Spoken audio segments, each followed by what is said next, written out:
Tracy's back in the studio. Rip Ride Rockit has a reduced selection. And we have some details about Epic Universe. This is episode 577 of the unofficial Universal Orlando podcast.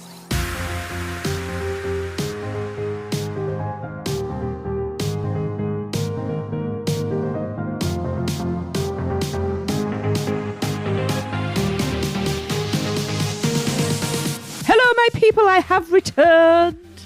Yay! Yes! From the land that is Korea. It was awesome. And now I'm back. So, hi. There's Lee. Hello, everyone. And Johnny. We have Johnny Hello. with us. Hello, Johnny. Hello. My soul sister. Always. Literally my other half. My cosmic twin. Because Chris is all off currently at Universal Orlando. Actually, be travelling Again. back from Universal. Probably Orlando not. at this Probably point. stay another night. I mean, that is a potential possibility. Yes. Yes. And Michelle is dealing with some crap right now, to be honest. Yeah. So, how is everybody? I've missed you all. All right. All the listeners, I want you to shout back and let Tracy know. Yeah, I'm listening. I'm listening. Did you miss me? A few people did. I did. Everybody did. Like, I'll speak for everyone. We missed you so much. We're glad to have you back. Did Lee behave? Because I didn't listen. I think so. I was too busy having fun. I think so. Yeah, I'll say yes. Michelle tried her hardest to rein me in. I gave up years ago. Yes, so, as you've heard, we have Jodie here, our guest host, and that's standing for Chris. And Michelle at And this Michelle, point. yeah. Oh, you've got double duty there, Joni. Ooh. So, yes, talk to us. Introduce yourself. Tell us your favourite park, what your favourite food item is, and what your favourite ride is. And anything else, to be honest. At Universal, not just everywhere. That could be anywhere. Not just, I don't care. not all over the world. Hello, I am Joni Griswold. I'm pretty new to the parks. We just started coming in 2017. We also started listening to the podcast in 2017. Actually, picking my favorites was harder than I expected. My favorite park, I had to finally agree to say Studios. Yep. It's the one that when I'm here at home and I think about my happy place, I think about standing in the front of Studios and just listening to the music and taking it all in. The archway, I'm going to go with Studios. My favorite food is fries, surprisingly. I have a lot of weird food issues. We don't usually like to sit down and eat. Many times when we're in the park, we don't want to waste time. Fries is just a good go-to. My favorites are at Burger Digs. I get that. Our youngest she has food issues as well, and they're probably her go-to thing as well. Yes. You get some ketchup, get some mayonnaise, and you're good to go. The ride, I'm having to go with Hagrid. I thought you might. Yeah, it does have a special place in my heart. We watched it from the ground up because we, like I said, we were new, and they just closed Dragons when we first started going. So we got to see it. It was our first ride that we saw being built, and I was there, opening day. I was for all just those about hours. to ask, is this the first time you've been on the podcast? But of course it's not, because you were there with Michelle and Maddie and Todd on the Yes. opening day, weren't you? Of course. Yeah, this is my second time. Yes. Yeah. I'd completely forgotten about that. You crazy, It's been a crazy long person. time. It has. Yeah. Yeah, lots happened. A lot has happened. Yeah. Yeah, it's crazy to think how much those theme parks have come on even just since then. It's mental. Oh, yeah. Yeah, there's been a lot of changes. And honestly, since then, I've been able to meet so many from the Producers Club, and I've been able to hang out with you two several times now. Always. So, Oh, yes. Yeah. Part of the family. Absolutely. All the family. Cool. Yes. Right. You haven't done this for a while, I have you? know, it feels so weird. Oh, you see, normally I'd just be kicking back with a nice drink and some snacks, but no, I have to work. Okay, well, I'll get my finger back on this pulse. Let's kick this off with some little things from Seth. This is Seth Kaburski, author of The Unofficial Guide to Universal Orlando. I hope you've had a great Halloween season so far, because I'm back with a spooky edition of all the little things that are new around the Universal Resort. We're going to start out in the parking garages where they've been doing rolling refurbs on the moving walkways. I was not able to use the moving walkways in the Cat in the Hat section of the garage because they were walled off on the main level. Look for those refurbishments to continue throughout the garage. Once we're out of the garage, if you're hungry for some early morning Mexican food, Moe's on the upstairs level of City Walk is now advertising breakfast burritos. Makes a nice alternative to the Starbucks and Cinnabon downstairs. As we enter Universal Studios Florida, I'm thrilled to report that the rebuilding of the front and exit turnstiles is now completely done, but there's still lots of little projects to be seen around the park. Hollywood Rip Ride Rockit recently lost many of its songs, but it also lost its banner ahead of the recent storms. Look for that to probably be restored by the time you hear this. The sign in front of the Men in Black Alien Attack attraction was also given a major refurb and is now looking bright and shiny new. Outside of the future DreamWorks land, the old Woody Woodpecker statue near the pizza window has been removed. And Chief Wiggum's car has been removed from Springfield, but that is just temporary and it should be back after Halloween. Speaking of Springfield, right now at Duff Gardens, you can get served Dufftoberfest, which is back now for a limited time. And speaking of alcohol, if you are attending Halloween Horror Nights, be aware that they are cutting off alcohol sales a full hour before the event ends, so make sure you hit that last call before 1 a.m. And one more tip, if you're going to be taking advantage of Stay and Scream at Halloween Horror Nights, the Stranger Things and Dueling Dragon houses have been the first to open up every night. That means if you check into the New York holding area over by Louis or get a late reservation at Finnegan's, you can start lining up for your first house by 4 p.m. and might be inside it by 5:15 p.m., giving you a great head start on your evening.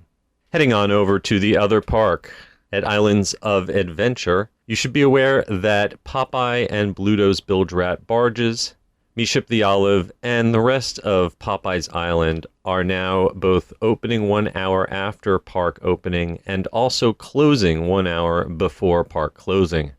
The box of skunks right outside of Popeye Island that hangs behind the popcorn stand was also recently missing for a refurbishment. Around the corner in Jurassic Park, the extra cost wall climb activity has been permanently removed, as it was removed from the New York area of the studios quite a while ago. Ripsaw Falls is now scheduled for a refurbishment from October 2nd through the 17th of November, and Jurassic Park River Adventure will be getting its annual refurbishment from January 8th through February 1st of next year. And last but not least, if you are a beer fan and over at Cabana Bay Beach Resort, keep an eye out for a new seasonal beer crawl with different brews at bars throughout that resort. What? All right, that'll finish it for this installment. As always, you can find me at theunofficialguides.com, where you can purchase copies of my new 2024 guidebooks. And until the next time, I'll be out there at Universal Orlando, keeping an eye on all those little things for you. I have to ask, Joni. Yes. As Cabana Bay is your hotel of choice, how many bars are there? Are there enough bars there to justify a beer crawl? Oh, there are. And actually, not this trip, but last year in 2022, we started it. I believe fellow producer Jacqueline, she finished it. But there's 2 pools. Each one has a bar. There's the Swizzle, and there's one inside. Let me think. I think it's near the bowling alley. Yes. Yeah, Galaxy Bowl. And it was a fun thing to do when we started it, and then most of us didn't finish. Yeah. But yeah, there are. Okay. It makes sense that the family resort has the most bars because those poor parents having to deal with all those kids. Agreed. Yeah. Yeah. I would do that. Continuing on, everything seems to be getting refurbed. Like, they really are trying to get both of those parks up to looking their best for when Epic Universe opens. I don't feel like, other than the bathrooms at the front of the park, I didn't feel like it impacted our trip much. I don't remember seeing an awful lot of walls up. No, I can't think of any. Another Men in Black sign was getting done. E.T., which I know the Kids on. photo op, that whole area is walled up. But it's not as bad as it was a few months ago because they had the E.T., the whole gift shop was closed off and the walls were very enclosed, so it's much better. Yeah, it was weird coming back through those two soundstage houses back there, The Last of Us and Monsters, and not coming back through Kids Zone and kind of routing through the the actual ET queue. It was very strange. Yeah. Yeah. One thing I don't understand though is, didn't they just redo Popeye, like the Me Ship, Olive and all that area? If they're closing it an hour early and they're opening it an hour later, why? Like, they just refurbished it. Wonder what the reasoning for that is. Very strange. Especially, like, over at Islands, it can't be Horror Nights related, because you would think you'd want it open because anybody coming to the parks with kids who aren't going to Horror Nights would want to have the full time over there. I mean, it's not like they have to have many employees to run it. It's just a few people just kind of keeping an eye around strange. the ship itself. Yeah.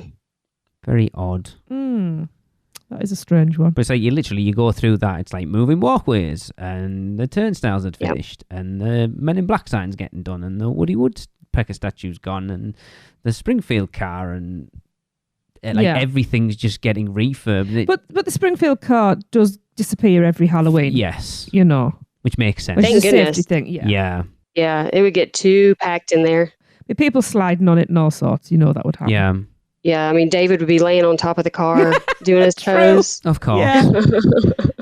Now that I would, quite happily support. Yeah, I think he needs to do that maybe even during the day when it comes back now.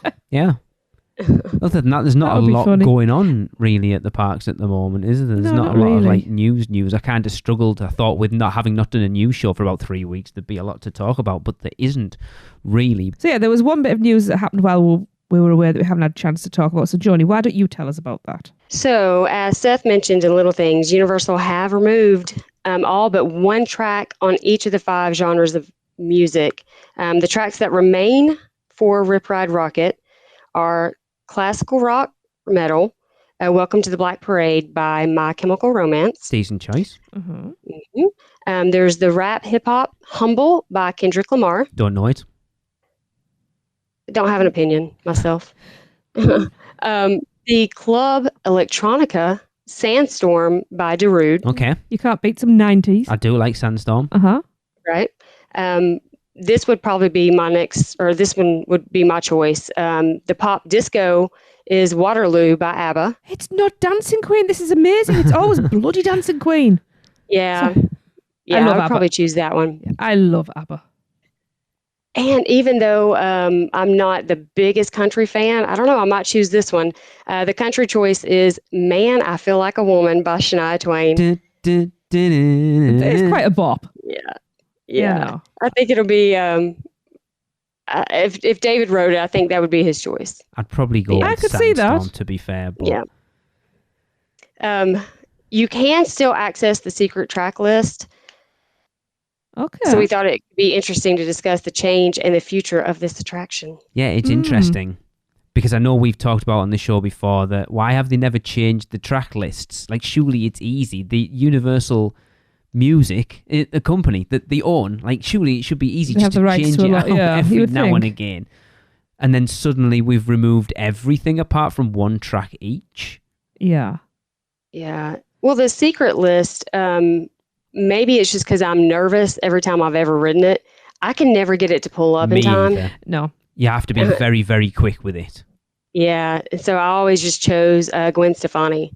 Good choice, to be fair. Yeah, that was good. Yeah, I didn't mind. But yeah, I could never get the secret list. But I was also fiddling with everything and, making sure it was closed and I was in my seat. I managed to get the actual track list button up once, but I couldn't remember any of the tracks, so I just put something typical. random in, and then it just played one from the other tracks because it wasn't a proper number. But it's just, I know there's a lot of people don't like this attraction anymore. Michelle won't ride it, and a lot of people are just like, I'm just not interested anymore, and it's a bit of an eyesore. Do we think this is the beginning of the end? It feels like it. It should be. I wonder what they'll do with it. They'll probably sell the track or reuse the track for something else.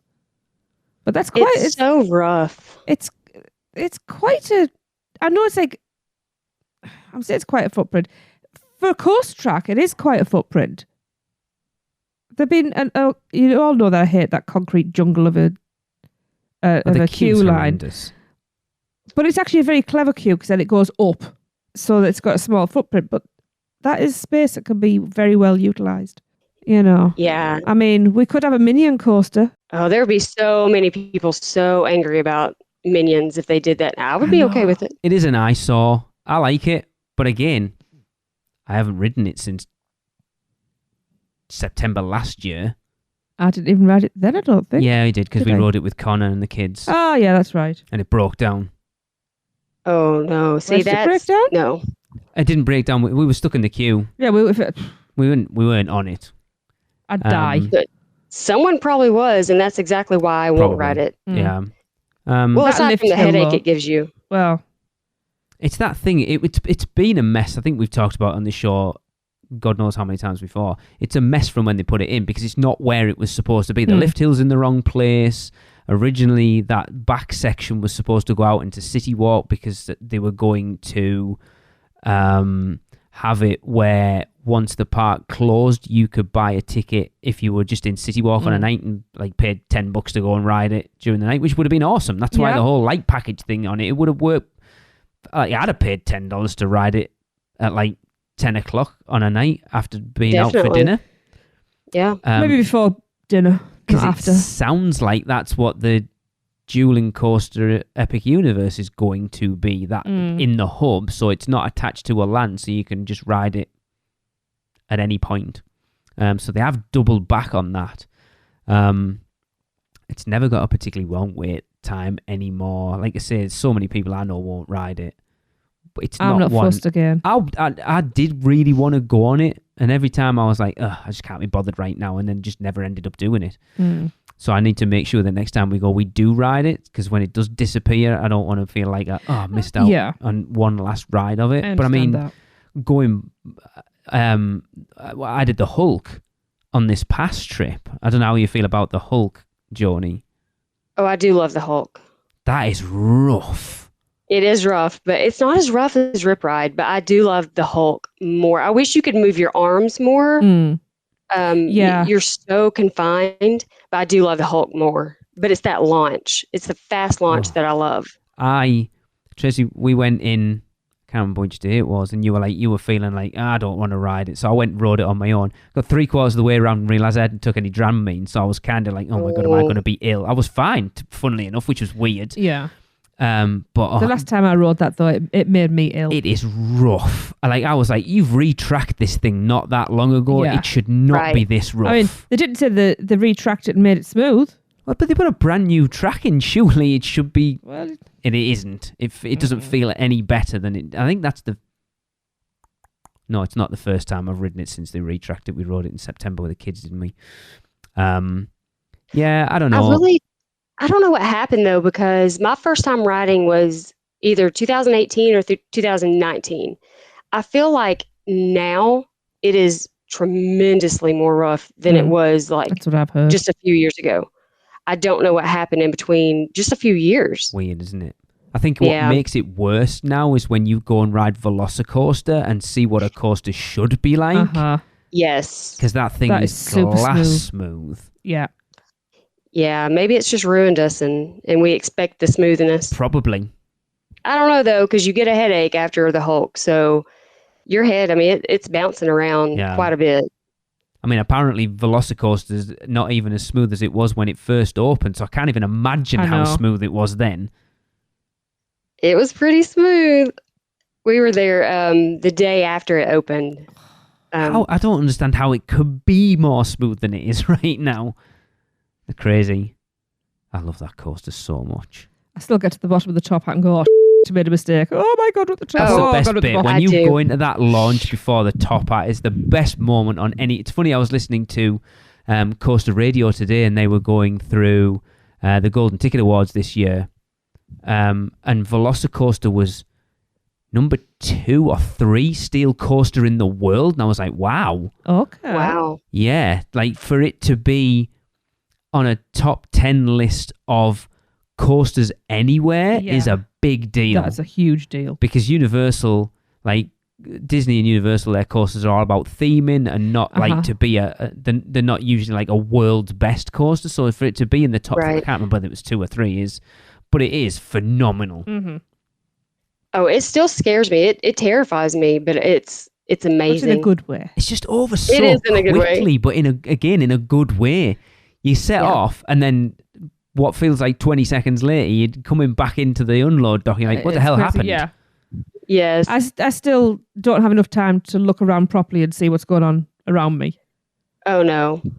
Like even, I think the last time I rode it, there were new dinosaurs, new raptors that I saw that I never saw before. Okay. Wow. Interesting. Yeah. But yeah, it'd be interesting to see what happens with Ride Rocket. I think this is definitely the start of the end, because if it's a licensing thing for the music and they're not prepared to pay for the licensing again, then that tells me they're not that bothered about that attraction. Right. I think the only sad thing for me is I love the silhouette of the parks.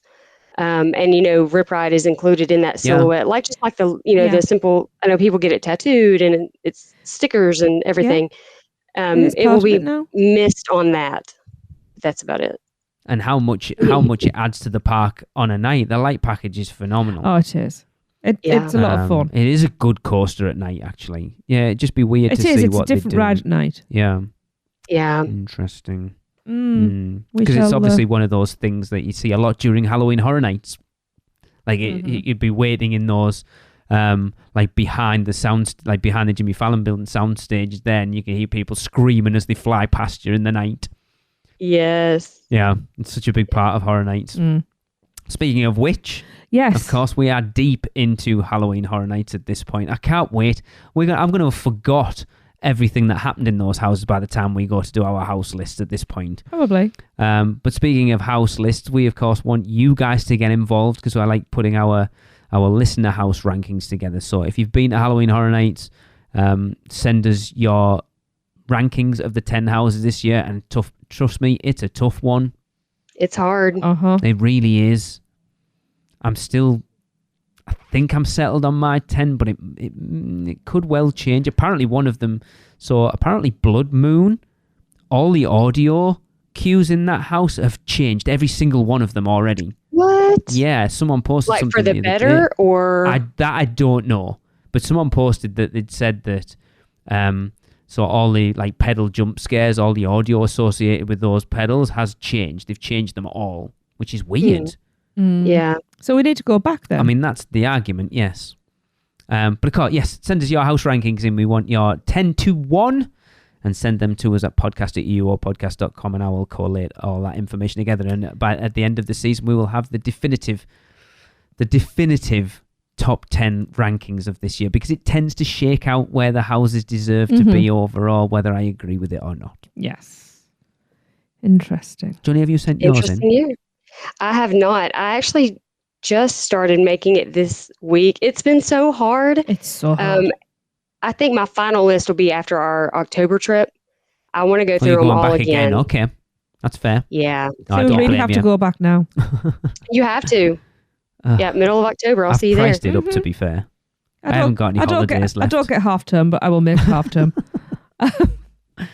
Yeah, I'm excited to see how they shake out this year, because I think everyone has a very different opinion of... I think the bottom 2 or 3 generally seem to be the same ones that people are talking about, but then from 7 upwards, everyone's got different ones in different places. So I think it's going to be a very interesting list this year. I think the problem is it's such a strong year. It really is. It is. You There's know, not a horrible house this year at all. They're all good in different ways. This is it. So Every one of them. Nobody's list is actually going to be wrong. And that's what I'm going to say. That's why that it's going to be interesting. Yeah, very. Yeah. Okay, right. Wow, this is something I haven't done for a long time. I know, and nice not to have to press a button to have you talk every time. It's time for some Producers Club birthdays. Wow. It really feels like I haven't been here for years. It's crazy. Okay, we are going to kick this off on September the 19th. It is the lovely Sarah Prudhom's birthday. Happy birthday, Sarah! Happy birthday! Happy birthday! And then the 20th of September, it's the amazing Zach Thurston's birthday. Happy birthday, Zach! Happy birthday! Happy birthday! And the following day, on the 21st, it is the irrepressible Chris Haynes' birthday. Happy birthday, Chris! Happy birthday! Happy birthday! And then the 23rd, it is the very talented. He is very talented. In fact, I've been seeing some stuff recently that has blown my mind. Yes. Yes, it is the incredible Chris Lepresto's birthday. Happy birthday, Chris. Happy birthday, buddy. Happy birthday! And then I feel like I have to be very animated because I'm making up for two people here. Yeah. Yeah, you do. And then on the 26th, we have the gorgeous Jenna Vutsina's birthday. Happy birthday, Jenna. Happy birthday. Happy birthday! Jenna was representing UUOP. She had one of the icon shirts on at Horror Nights the other night. She I still did. find that so weird. It's a bit weird. Let's It's move very on. strange. Let's move on because I'm uncomfortable. And then finally, we have birthday twins. Not literal, but they share the same birthday. So on the 28th of September, we have the beautiful Claire Goodwin's birthday. Happy birthday, Claire! Happy birthday, Claire. Happy birthday! And we also have, I love this guy. He gives great hugs. We have the fantastic Kenneth Leeming's birthday, our very own. Happy birthday. Feliz cumpleaños, buddy. Happy birthday! I'll make up Yes. for Chris for that one. I guess I should Yay. say, Segel Chuka Hamnida. Yeah. So happy birthday, everybody. I hope you get lots of gifts, lots of hugs, and lots of cake. Okay. I could just eat some cake, actually. Well, let's go and do Me that too. and have a quick ad break. We'll eat cake and then we'll come back. Man, we need a vacation. Oh, I got this.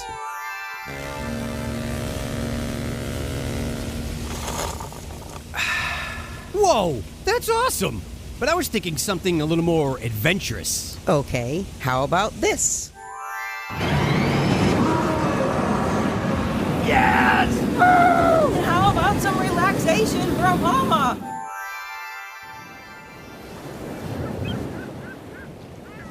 Oh, perfect. Wait, how did you do that? Easy. Portkey Vacations. For your next vacation, let Portkey Vacations take away all the guesswork and stress of planning.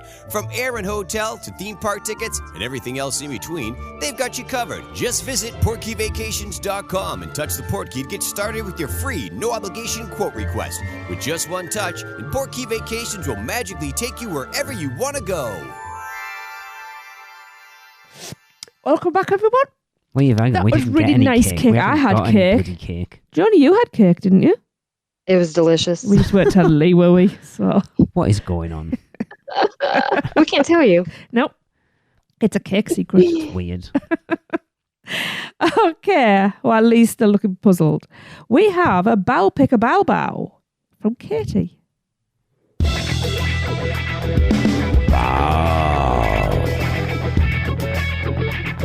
Pick a bow bow. Bow. Pick a bow bow. Bow. Pick a bow bow.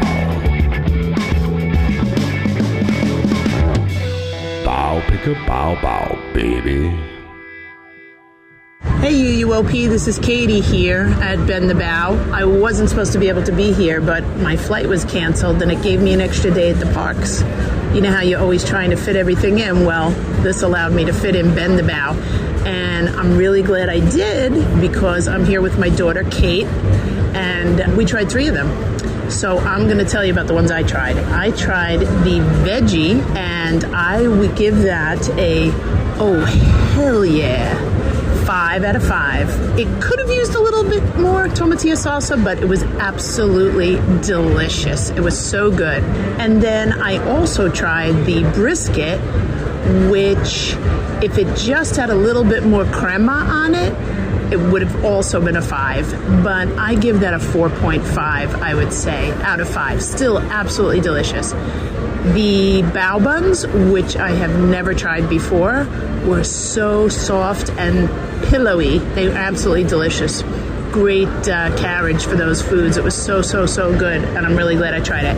And I will say that you really need probably 6 of them to be a meal, and that would be extremely expensive for these 6 little bao buns. I'm going to hand you over to Kate now so she can tell you what she thought. So I also had the brisket, and my opinion is the same as my mother's. I wish that there was more of the avocado lime crema, but I also had the kimchi fried chicken bao bun, which to be honest with you, I think I'm going to give a 3.5, which is pretty maybe surprising. I know that it's one of the more popular ones, but it didn't have gochujang for as far as I could understand or sense.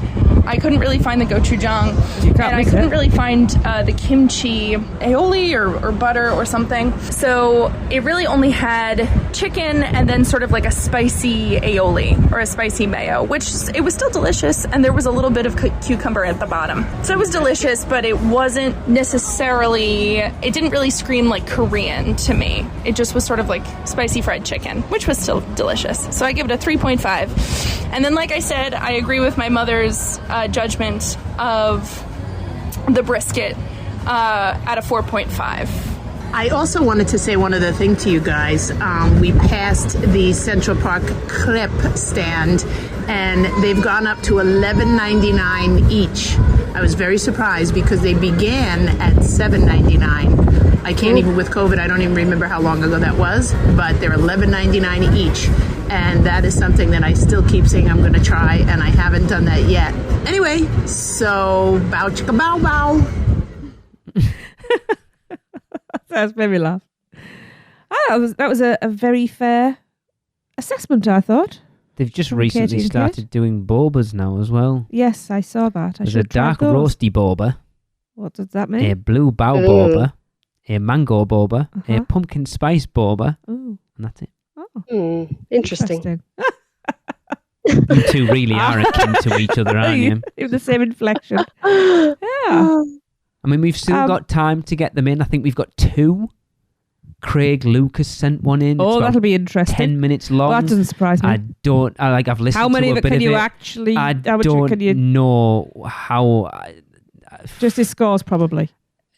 I will try and figure something out. We love you, Craig. So I've got you're an 2. idiot. I think I've got 2. I've got one from Craig and one from... Someone just sent one in recently. Okay. I can't remember what it was. So we definitely want some more, Tracy. But not too many. Well, people need to know how to get them in. We need to know. No, they can send as many as they want, because then I can just ram a load together. I've done that before. We can do a Bow Pick a Bow Bow special. Yeah. A whole episode on Bow Pick a Bow Bow. With John playing each time. No. Yes. We need a CD. I love that. Yes, so if you were to join in, you know what to do by this point.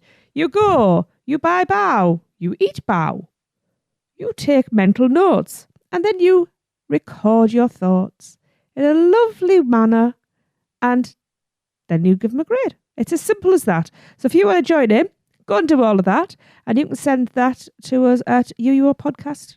No? Where is it? It's been a long time. Podcast. At UUOpodcast.com. You can send that, what Lee said, podcast at UUOpodcast.com. And just so you know, the ratings are 1, which is blech, and 5, which is... Oh, hell yeah.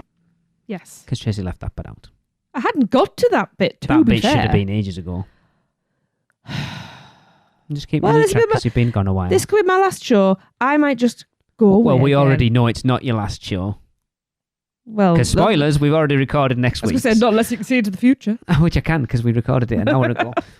Whoa. Wow. Fine. I won't be here after that then. Oh, well. I'm going to Joni's.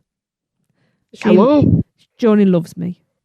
I do. You do. We would get in so much trouble together. The best, though. It would be. Yes. So, Joni. Yes. So, Bow Pick a Bow Bow is kind of coming to the end of its run. It's done more than I expected it to be fair, because it is one of those places we've had so many people say, I don't even know where it is, or I've really had to search for the place, because it is really out of the way. It is. So it has done rather well. I think we've probably I think people just want to say, oh, hell yeah, to be honest. Like, they probably had most of their business because of us. Yeah, You're we welcome. should be getting royalties. Commission. Yeah. Well, we'll see when it fails next year. It'd be interesting if it was Bend the Bow's gone out of business, because suddenly the amount of people going has like gone down to like 3, and like, yeah, you're welcome. But Jodie, would you like to tell everybody what could be seeing an increase in popularity? Oh, I would love to. And I find it very funny that I get to introduce this. I'm very excited. Next year, UUOP will begin its new listener interactive topic, and it is called Which Stick Gets My Lick? Or as Tracy likes to call it, Lick My Stick. Oh, that's a good one too. We need shirts. Oh my God. We need shirts for everything. Yes, we will. As with Bow Pekka Bow Bow, the gang want you to go to Freeze Ray Pops in Minion Land and try however many of the Freeze Ray Pops you like. Record yourself rating each of them out of 5, 1 being bleh, and 5 being Oh, hell yeah. And send them in to podcast@uuopodcast.com. They will begin this new interactive topic in the new year. So go get yours in. So they have plenty to keep them going. And October, I'm doing it. I'm on a mission. Good. We have one already. Yes. Is all I will say. It's funny. It's long. All I'll say is those people are idiots. Yeah. I saw them doing it. Oh my God. Uh-huh. Yeah. I expect many to be funny with this topic. It was funny. Those people tried a lot between them, as well as I can say. We've had 3. I've had 2. Yeah, but I had the same one as you. So technically we've between only had us, you 3. mean? Yeah. Yeah. I like them. That's all I will say right now.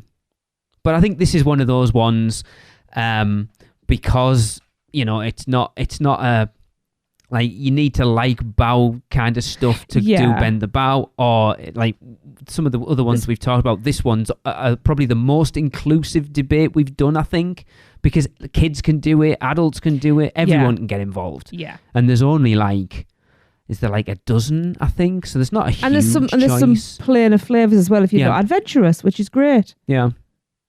I mean, everyone can lick my stick. That's what she said. Is that what you're saying? That's what Tracy keeps saying. That is not what it's called, but I'm sure it will stick at this point. Yeah. John Tyler, we need a theme tune, buddy. Oh, it's got to be good. Oh, yeah. It's got to be good. Make it filthy.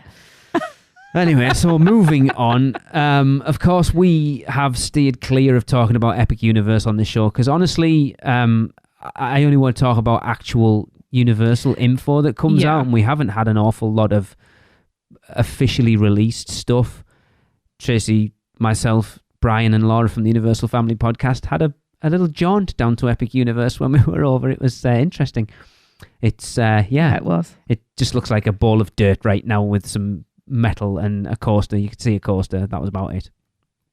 But yeah, talk about rumours. If you want to know rumours or whatever else is going on there's far better outlets out there than us for that stuff, so we're not even going to touch it. Like I say, we haven't even really talked about Epic Universe much, but we will, because I'm hearing that we might get some official information, like proper official information, the beginning of next year, because we're getting very close to it opening. You think we're only 2 years, maybe 18 months away from probably a year away from an opening date at this point, which is crazy. Yeah it is fast. It does worry me, and it will be a topic of conversation we will have closer to the opening, of how expensive a trip to Universal Orlando is going to get, because it's getting very expensive right now as it is, and then add in 3 new hotels and a brand new theme park, it's going to become very expensive. Yeah, that is a worry. We're already trying to plan and trying to prepare, but it's worrisome. Yeah, I think I had this conversation with you when we were over there, was it? Yes, yeah, we I did. thought I had. And yeah, it's worrying, because even just an annual pass for Universal Orlando is becoming very expensive. Like, mine was over $500 just renewal last year, And that's only 2 parks. You want to throw in Volcano Bay and then think about Epic Universe. Yeah. I dread to think. Yeah. It does worry me. And you're never going to get the value that I did out of my pass. No, that is very true. You know. Tracy's had 5. Tracy's annual pass has lasted 4 years. I've had 5 trips out of that pass for like however much you paid for it. Like when's it run out? November, I think. So I can go back? You could, yes. Middle of October. Yeah. Anyway, but we've actually had a little bit of info dropped. The Hollywood Reporter was been saying that Universal's Mark Woodbury, the CEO of Universal Destinations and Experiences, has given some. I mean, it's not a lot of information, but a little bit out there. So, Joni? Speaking at the Bank of America Media, Communications and Entertainment Conference, Woodbury told everyone that Epic will be the most technologically advanced park yet for Universal. This park will also usher in the use of facial recognition, photo validation technology that will allow guests to have a frictionless experience at this park, as well as the company's other parks in Orlando. Interesting. Yes. Mm-hmm. I didn't, when I put this together, I never really read that last bit. So obviously so from what we know, again, I said we weren't going to talk rumours, but we don't know anything for definite, but it looks like, so unlike how City Walk is now, where anyone can go in, that main hub at Epic Universe, you're going to buy a ticket to get you into that. You can't just walk into the hub. Because there's a carousel in there, I think, and that dueling coaster. So you will have to buy your entry ticket to get into that. And then each land is, like Diagon Alley, is a completely enclosed entity off that main hub. So rather than having to scan, like, I don't know whether it's going to be... See, I'm interested when we get on to talk about your trip to Japan, Tracy, whereas you look at like the different levels of tickets and stuff that are available there. I'm wondering if Epic Universe will be the same, whether you could buy a different level of ticket to give you access to different lands. You know, like the express passes at Japan, where you could have they were a nightmare. I wonder if the tickets for this will be the same, where you could buy a ticket to 1 land or 2 lands or 3 lands or 4 lands or whatever, whether it'll be a tiered ticket system, or a one-size-fits-all like we've got now.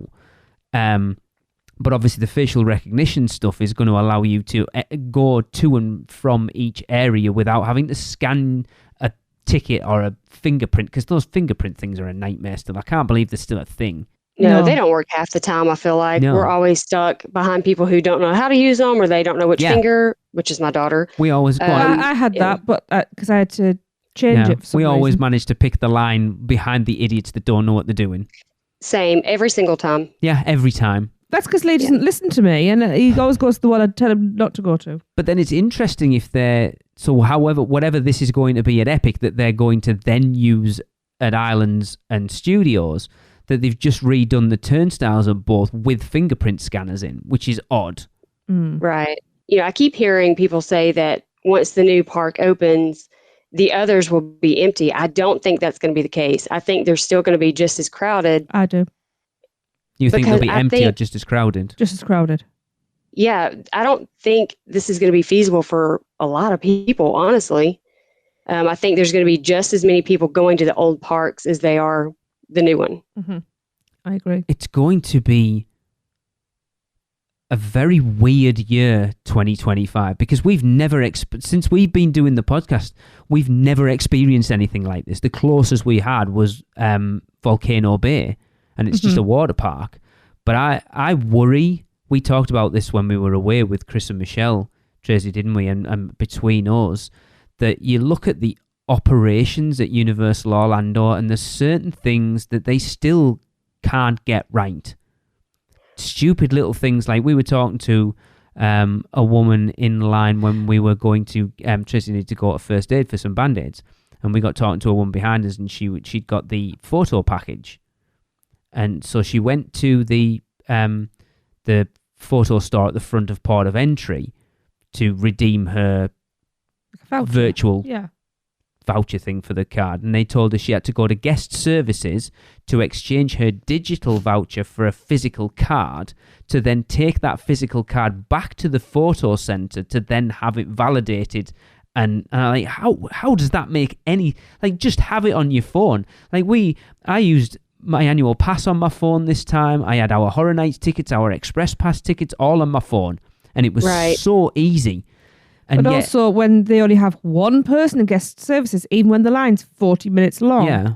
It doesn't make sense why she would have to go from one to the... So there's little things that I've experienced over this last trip that in a park that's been open for, in an Island's case, 24 years, and in studios, like 30 years, that there's little things that they should be better and they're not. And then they're going to open a brand new theme park that is going to be, let's be honest, it is going to be unlike any theme park that you, for that first year, because everyone is going to go.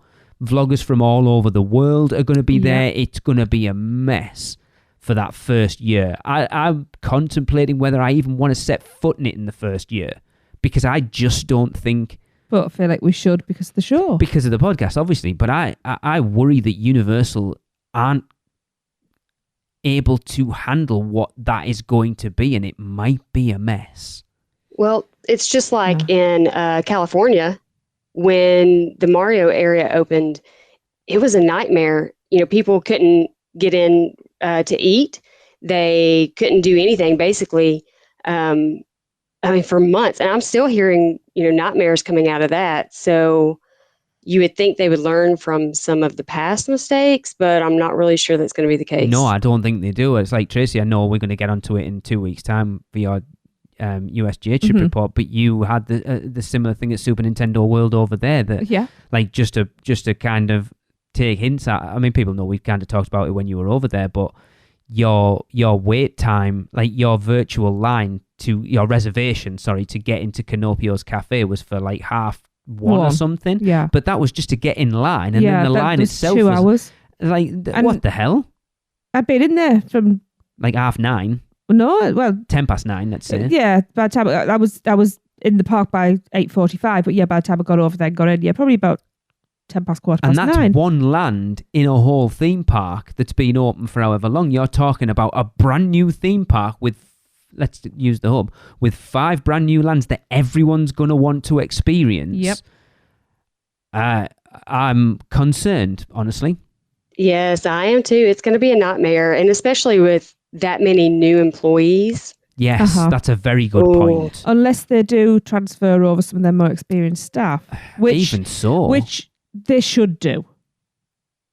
And then if they're doing all this facial recognition stuff that they haven't really tested anywhere else, like surely you test it elsewhere before you put it in your brand new theme park and work out the kinks. But then we know maybe they have been. They haven't been. They've had facial recognition, Tracy. You and I've used it. It's bloody awful for the express passes. To then run an entire theme park on facial recognition, I have faith that they know what they're doing, but in experience, I'm not convinced they do. Same, yeah, I feel the same way. Maybe I'll wait like 6 months. I don't think I could wait a year. I'll be honest. Like, I will want to be there when I see everything opening. Yeah. But I feel like it would be a waste of money for us traveling, as far as we do, if we went in the first 3 months at least. Yeah. I think they're going to need some time. I hope we're wrong. I really hope we're wrong. I do too. For us, it's going to be a case of finding out when it's open, and then, like, I don't want Chris and Alexa. It sounds awful. I don't want Chris and Alexa to get there before us. I don't want Michelle to get there before us. I'd rather we all went together and experienced that brand new Universal theme park as a podcast team. Yeah, that would be special. It really would, because it's probably the only chance we're going to get to do it. Yeah. It would be amazing. So I think there's probably going to be some very heavy discussions going on behind the scenes when we get an opening date for it. Yeah. We say all this, but honestly, when it comes down to it, as soon as the opening date is announced, we're all going to be checking. Oh yeah, we're going to be checking hotel prices. We're going to be checking the prices, and we're going to want to be there opening day. I know me. That's why it's handy having a travel agent as part of our team. Yeah. She's the best. So, but going back to what we were talking about, yes. So Woodbury went on to say it's the most technologically advanced park we've ever done, and that speaks to both the attractions themselves, the next generation of robotics drone technology all the way through to the guest experience. The full guest journey is really being taken to a whole new level. What does that mean? Give us more details. This robotics drone technology? Well, we know there's going to be drone shows. We know there's going to be drone shows at Universal Orlando. They're going to have to. Everybody's using drones. They are If awesome. they don't, I know they are so cool. If they don't, they're missing a big trick. So we know that that's going to happen. Of course, it's the most technologically advanced park they've ever done. It's one of the. It should be. It's the newest park in the world. Yeah. So yes, it should be the technology available. It's hard to get. I know. I keep going back to it. I remember when we bumped into Mike exciting. Aiello back in 2019 when we went to Big Fire with Stuart and Claire. And we were talking to him about it, and he said if we manage to pull off everything we're going to pull off, it will be unlike anything you've experienced before. And it's like, it's a theme park. How different can it be from a theme park? So it's hard to get your head round something that's going to be so different from everything else we've experienced. Maybe we're just getting plugged into a different part of the Matrix. Is that what it is? Yeah. The Matrix. It doesn't actually exist. It's all a figment of your imagination. Well, it wouldn't surprise me. That would explain a lot.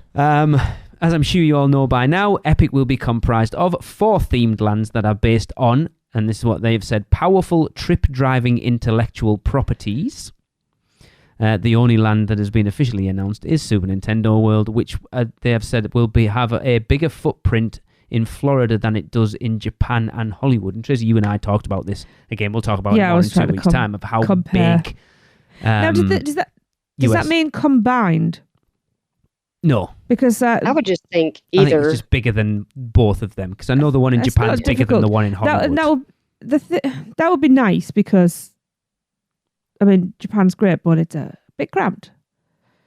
And obviously I haven't been to Hollywood. But I believe it is. I haven't either, but I believe it's just as cramped, if not more. I know Kayla went there recently, didn't she? Yeah. Okay. Like, I having never experienced a multi-level theme park land, it's hard again to get your head round that. I tried to talk to you last night about it, and even you sort of struggled to explain it. It's very difficult to explain, because you literally just walk in that first time and your jaw hits the floor. Because that's unlike nothing we've ever experienced, is walking in on the second level. And it's just mind-blowing. I mean, like I said, I've tried to stay away from spoilers and stuff. Look, theme park, Alicia over at Theme Park Stops putting all the stuff out there. Yeah. I've seen bits and bobs of it, and some of the things that she's talking about being in this park are just unreal. The if half of that comes to fruition, the restaurant that's going to be in the Monsters Land, that's the windmill from Frankenstein, that's going to have some sort of flame effect on it, just sounds mind blowing. I was looking at pictures of the progress today, and I won't go into details, but there were some things that I was reading that I didn't know before today. Okay. It got me pretty excited. Yeah. It's just going to be, I love, because I was never the biggest fan. I'm not the biggest fan of the Universal Monsters movies as such, but having increasingly got excited over the houses at Halloween Horror Nights every year, I'm excited for what an entire land is going to look like. I mean, we all would love to have a permanent Halloween Horror Nights land. I mean, it sounds like it's kind of what we're going to get. Do you know what? I think we should just have a Mardi Gras land, a Horror Nights land, and a Christmas land. Yeah, Grinchmas land. And then just whatever generic thing you want to put in there. And Super Nintendo World. There you go. That's my ideal park. The 4 lands will surround a central hub, which will be a lush landscape with attractions and food service, which Woodbury said will differ from others and bring the park back into theme parks. That's an interesting phrase. I like that though. Yeah. I'll bring the park. Bring the park back into theme park. So it's going to be it's going to be relaxing and like lush and green and like Jurassic Park / World area, which I love for that, because I find even with the dinosaurs roaring in the shrubbery, I find those areas very relaxing. My one concern with the 4 lands not being joined, like we're so used to being in a theme park where, obviously apart from Diagon Alley, I don't know where the Galaxy's Edge is. Johnny, have you been to Galaxy's Edge? No, we haven't yet. I think that's the same, where it's like completely separate from everything else. So it's like one way in and one way out, I'm pretty sure. Yeah, I think so too. So other than those two, you're so used to going into a theme park where people might not actually be doing things in that land, but they'll be wandering through.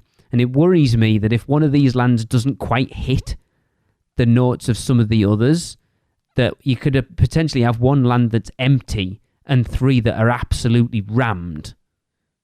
Yeah, that one just dies. Because you're not going to get that throughput of traffic. Like, no one bothers about Toon Lagoon as much, but there's always people wandering through because there'll be people coming back from Jurassic Park through Skull Island and through Toon Lagoon to get to Marvel Superhero Island, or coming through Marvel Superhero Island to get to the back of the park. You're always going to have that kinetic energy of people being in that land. But if one land people haven't connected with, just aren't bothered, that whole land's going to be empty. And everyone's going to be elsewhere. It's a strange concept. You know, if that happens, I'm going to love that land because it needs love. I mean, there's nothing. I was thinking the same thing. Yeah. I mean, again, we haven't had anything announced. We know what's out there. There isn't a land that I wouldn't be interested. No, we know what they are, right? We know what the 4 lands are. I'm just not going to see it. Yeah, because, but I'd like to actually get a surprise. Well, you know what I mean. Out of those 4 that we're expected to be, there isn't one that I'd be like, yeah, I'm not that bothered about that one. If this is pulled off how it's expected to be, it's going to be spectacular. It's ambitious.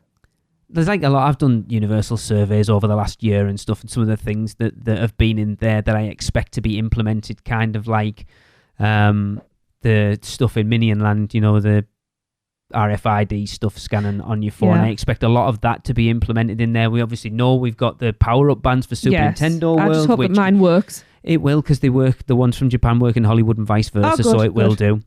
I love that idea. I still never got a wand from Universal and done the wand things, which I do want to at some point. Yeah.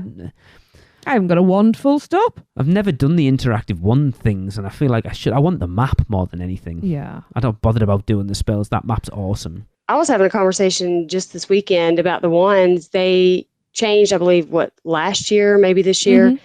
They're only doing interactive. Yes. I think that was last year. And those are the more expensive. We saw them. And so I feel like even with the Nintendo bands, aren't those like $40 each or more? I was just going to say, Tracy, how much did you pay for yours? Do you remember? It'll be on the box because I haven't taken the price off. It's still so bizarre being able to talk about this thing with someone here who's experienced it. It was a few thousand yen. I know that much. I think it worked out. Oh, I don't know. I couldn't hazard a guess. I remember putting the conversion into my phone and going, ooh. Because Chris Nilgate from TDR Explorer generally says whatever it is in yen, it's like 41,000 yen would be $41. Yeah. Around that, yeah. So think about the new lands. Okay, so there's going to be that in Nintendo. Okay, so the other lands, if they all have things similar, that'll even just add up. If you've got a large family, that's going to add up. That's a really good point. Which is why I like what they've done with the Minion Land, where it's just on the app. And I think that could be a testing bed, like you say, for interactive stuff within those lands. Because spoilers, we've already recorded next week's show. I felt like we should have brought this up. But yes, you're right. That was one thing we talked about, and I talked about it with someone else. With Super Nintendo World, to do all that interactive stuff, you have to buy a power-up band. But with the Minion stuff in Minion Land, as long as you've got a smartphone with NFC on it, you're good to go. It's free. Yeah. You don't have to buy anything extra. It was Chris. Right. Chris I was talking to. You're not having to buy anything extra to experience that in that land. And I loved that. Yes. Because I can't... I mean, yes, I bought the power-up band, but that was like, really, that's a once-in-a-lifetime trip. But you're going to get use out of it. I am. But for me, like buying a wand... It's not something that I'm going to use. It depends what they use it for. Now, I've seen surveys. It's going to be more than just... But what I'm saying is, which is why I think I've never bought one all the trips we've been. And I've had the opportunities. We do have several ones, but we don't really use them in the parks. You can watch other people use them. Yeah. And we did, in the beginning, maybe. Now they're just collectors.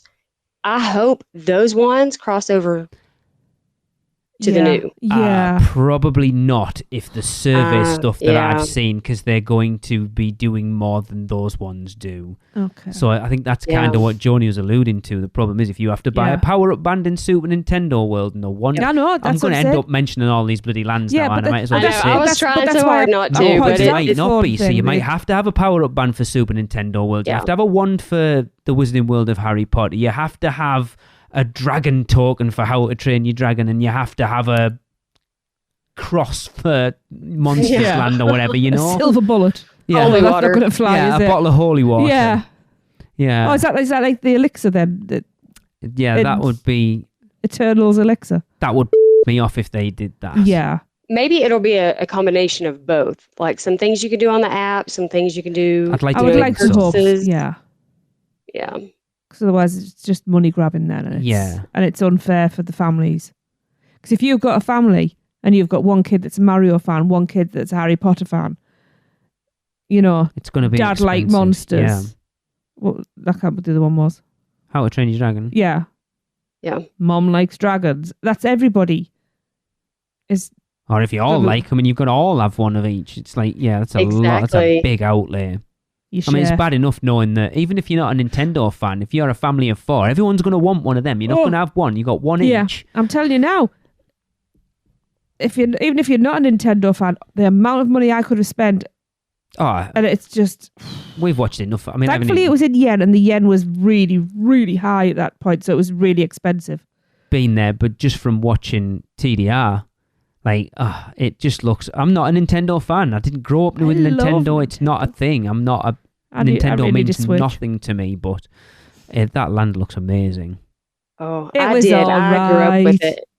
I'm excited. And that's the only thing that disappoints me a little bit about Epic Universe, that they're opening a brand new theme park in Orlando, and it's not all brand new. True. Because there's 2 iterations of that land already elsewhere. Yes, it's going to be bigger, but it's going to have the same things. It'll have Yoshi, it'll have Mario Kart, it'll have the Donkey Kong coaster. Whether there'll be something else in there that I would have thought so. Probably not. I hope we're getting more than like one place to eat. Because it would have to be. It says it there will has have to be. I hope so. A bigger footprint than Florida, in Florida than Japan and Hollywood. Yeah. See, I have things I want to say, but I can't say because that's going to spoil the future show. It would have to say substantially bigger than Japan and Hollywood for it to be. That's why I'm asking, is it combined? Else. No, it's not combined. I think it just says it'll have a bigger footprint in Florida than it does in Japan and in Hollywood. Anyway. Yeah. I want some proper information. Me too. Yeah. Johnny. Okay, so Universal is also adding 2,000 more hotel rooms. Whew. That's a lot. Woodbury, it is a lot. Woodbury also said that the park will have unprecedented hotel integration into the park experience. A fleet of electric buses will transport guests to the site, which is about 3 miles from Universal Orlando Resort. So there we go.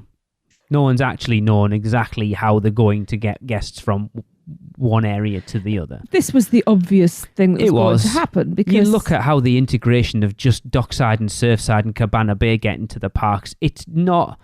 Other than having to go through the security hub, it's fairly seamless. It's like a 5... Unless you get that bloody traffic we had that day we went over. Oh, that was ridiculous. Other than that, it's like 5 minutes to the parks. It's not much. This is going to be... If you're staying at Dockside and Surfside, which I feel... If you can't afford to stay on those Epic Universe hotels, I think Dockside and Surfside are going to be the hotels to stay at. I agree. What I want to know is, are there going to be 2 lots of buses going from hotels, one going to Universal Orlando. to City Walk, and one going there? Because if you... It's very weird, isn't it? Because put it this way, if you're at Dockside and you have to go all the way to City Walk, like all the way to the hub... No, you won't. To then get another bus to go up, that's what I'm saying. That doesn't make any sense. Exactly, that's what I'm saying. So there's got to be I think they're 2 treating buses. Epic Universe as a completely separate entity to Universal Orlando Resort. But we knew it wasn't going to be a monorail because that's prohibitively expensive. We knew it wasn't going to be a gondola because where the hell are they going to put all of that infrastructure? You know... No, but it would have been amazing. It would have been amazing. You're right. The buses make perfect sense. Yeah. And it's only going to be like 5 minutes down the road. I wonder how much those hotel rooms are going to be. A lot. because I say we got to drive when we went down with Laura and Brian. You see those like reflective panels on the front. It's very interesting. But then obviously the main hotel is the one that's at the... Okay, we're not talking rumours or whatever, but from the original concept art that come out, it's at the back of the hub. So it's going to be like the... whatever the one is at Disneyland Paris, because they're one like at the entrance to Disneyland Park, so it's almost isn't it? going to be like looking up a sweeping driveway up towards it. Oh It's my very grand. God, like just being in that hotel, looking out of your hotel room over the entirety of Epic Universe is going to be amazing. And everybody's going to want the top floors. It's going to be like how much of a premium those Volcano Bay view rooms at Cabana Bay are. Yeah. Like just being able to be in your hotel room and just be sitting looking over the hub or whatever. Like, for the couple of hours you've got the it would be amazing. But here's the thing that worries me is when it says the integration into the park experience, it reminds me of that Star Wars hotel that is closing because no one could afford it. I hope they have learned from Disney's mistake and they don't price it. Overprice it. Yes, like way out there. I hope that's not what that means. No, I don't think it will be. I think Universal, they do look at what Disney do and do tend to learn from their mistakes quite a lot. Yeah. Yeah, I mean, let's be honest, that Galactic Cruise, however it was ridiculously priced in the first place. That was for the 0.5%ers. I mean, it really was. It sounds amazing. Can you imagine if they did a Harry Potter hotel on site that was a similar level of like storyline and experience? It would be amazing, and people, I think that would. I would be there. Oh yeah. I'll be honest. I would do what it took to be there, but also it would be a one and done. Yes. You couldn't do it every year. You couldn't do it every few years, because the Star Wars, I believe it was like $4,000 or $5,000 for like 2 nights for like ridiculous. 4 people. Yeah. So that's you wouldn't want to I don't want it to be like that. No.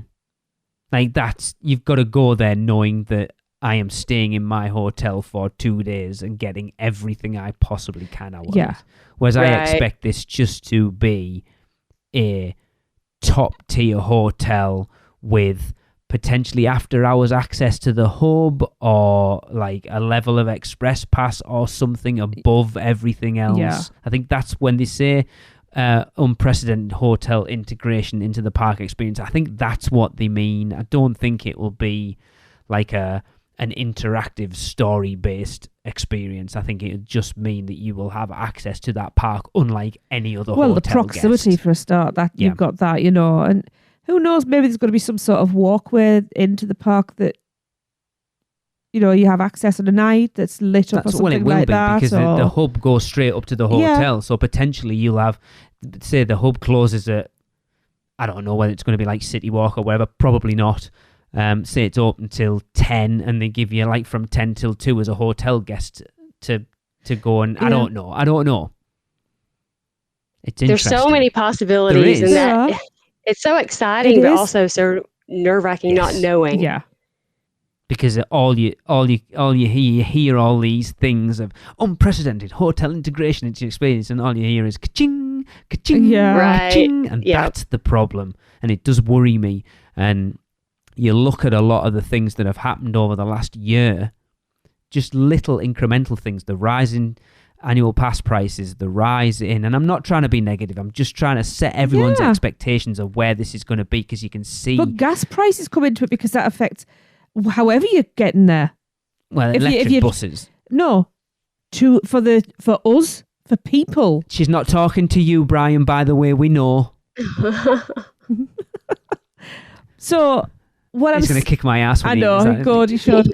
So what I'm talking about is for the guest to get there in the first place, whether you're flying, you're driving, unless you've got, your Tesla, your 1%er, and are you going by train or whatever you're doing? There's a new train, isn't there, in Orlando? Yes, that's finally. Is that a maglev? Is it going to be a maglev or not? I can't remember. I read it the other day. The Sunrail. Is it Sunrail? The Sunrail's finally, it's finally moving. But that also affects things because flight or train tickets have gone up. Filling your car up costs a lot more, unless you're plugging it in, Brian. He's going to kick my ass as well. Can't do both of us at the same time. Pardon me, sir. Do you have any great pon? His car is It was nice. I got to experience it I twice. do really It was want nice. one now. But these are things that you've got to take into account. The last few years have not been kind to us. No. You know, so... But what I was saying was it worries, like you look at little things like the annual pass price is going up substantially in the last year. The amount of the Horror Nights tickets going up by a minimum of $50 this year.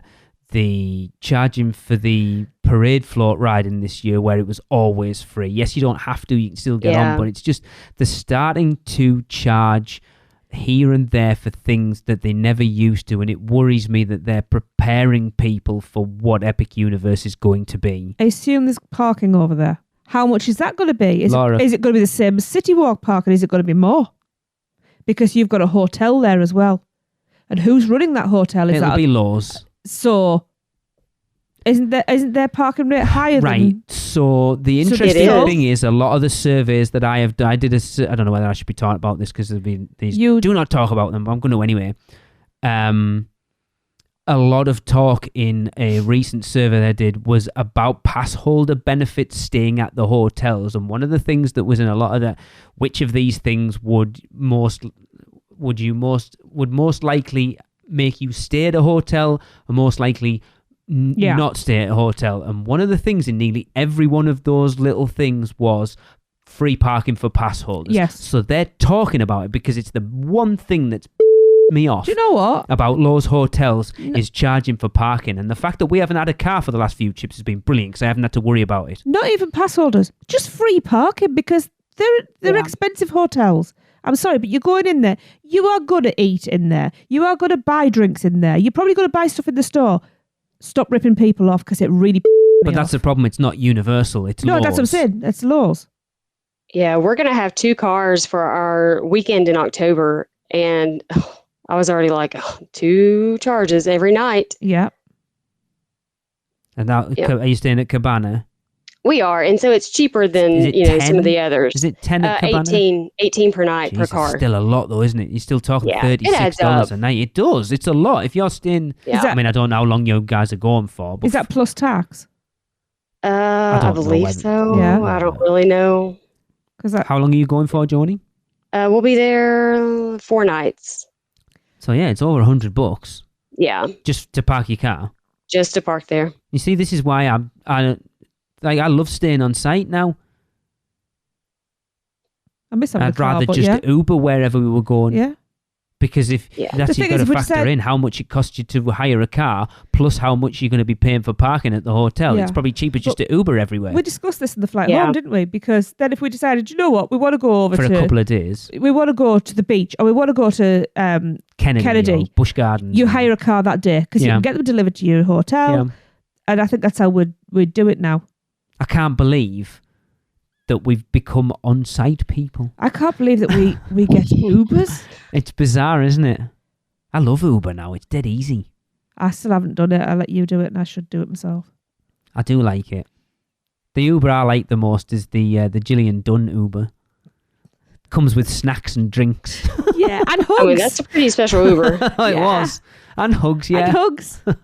Yeah. Yeah, it's, again, from what I'm hearing, we're going to get some proper information in the next 6 months, and it's going to be very interesting to see what this park is, because obviously we're just speculating. Excitedly speculating. Oh, without a doubt. We can't wait. Yeah. But there are some certain things I am concerned over for sure. Well, that's natural. Now, that comes from me being a tight ass. As he says, he's just about to spend on a negative Nelly, as some will probably tell you. But yeah, it's exciting from a Universal Orlando podcasting point of view. It is the best time to be doing this thing, and also from an Universal Orlando fan point of view, it's very exciting. It's terrifying, but it's exciting because I have no idea how the hell we're going to squeeze another park in. That is it. But that's what Universal want. They want you to go, do you know what? We'll sack Disney off and we'll just stay at Universal for our we already trip. do that. How the hell are we going to fit another park in? I don't know. You've got to plan more. Yeah. Got to go for longer. Just got to plan. Got to move there. Someone on the pass holder page mentioned how you would actually be able to have like a full week vacation once the new park opens. And I thought, well, no, I could do that now. Exactly. We do that now. Yeah, we do. We've just done, 10 days? Yeah, we've just done 10 days. And I'm never bored. I mean, there's things that you don't get to do every trip. Yeah. So this is going to be very hard adding the new park. Absolutely.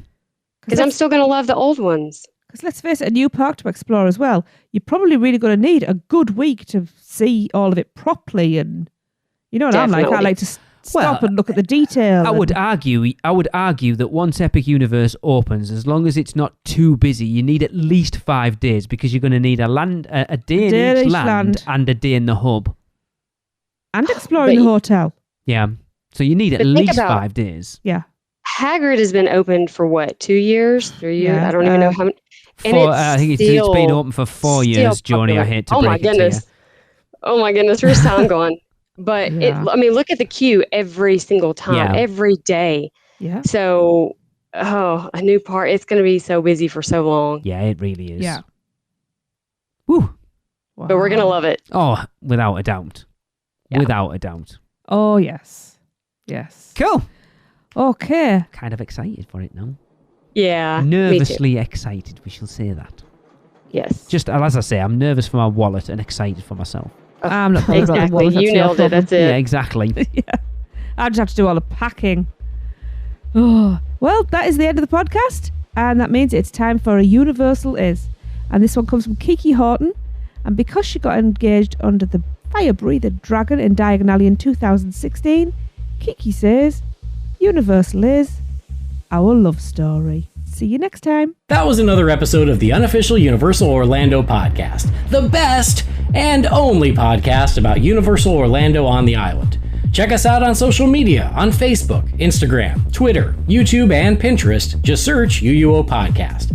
For all the podcasts, news, and articles, check out our blog at uuopodcast.com. Contact us at podcast@uuopodcast.com. Join the Producers Club by emailing us at uuopproducers@gmail.com.